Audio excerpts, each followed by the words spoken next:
Amaravati quantum valley quantum computing centre స్థాపన ద్వారా Andhra Pradesh deep tech రంగంలో అగ్రగామిగా నిలుస్తుందని మంత్రి పయ్యావుల కేశవ్ బడ్జెట్ ప్రసంగంలో పేర్కొన్నారు. 1990లలో ఐటీ విప్లవం ద్వారా లాభపడిన తరానికి పోలికగా నేటి యువతి రేపటి సాంకేతిక విప్లవాల ద్వారా లాభపడతారని ఆకాంక్షించారు. ఆంధ్రప్రదేశ్ శాశ్వత రాజధానిగా అమరావతికి చట్టబద్ధ హోదా కల్పించే ప్రక్రియ ప్రారంభించినందుకు ప్రధాని మోదీకి ధన్యవాదాలు తెలిపారు. అమరావతిలో 57,868 కోట్ల విలువైన 97 పనులకు పరిపాలన అనుమతులు జారీ చేశామన్నారు. 2026-27 ఆర్థిక సంవత్సరానికి మున్సిపల్ పరిపాలన పట్టణాభివృద్ధి శాఖకు 14,539 కోట్లను కేటాయించాలని బడ్జెట్లో ప్రతిపాదించినట్లు తెలిపారు.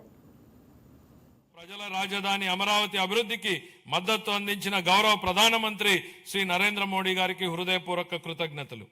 ఆంధ్రప్రదేశ్ శాశ్వత రాజధానిగా అమరావతికి చట్టబద్ధత హోదా కల్పించే ప్రక్రియ ప్రారంభించినందుకు ఆయనకు ప్రత్యేక ధన్యవాదాలు.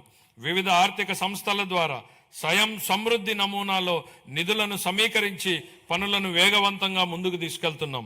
57,868 కోట్ల విలువైన 97 పనులకు పరిపాలన అనుమతులు జారీ చేశాం.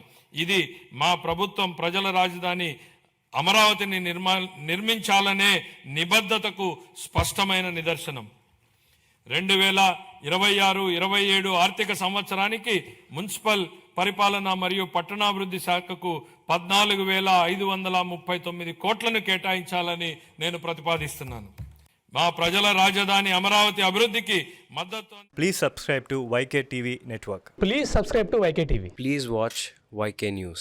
Don't forget to subscribe YK News channel.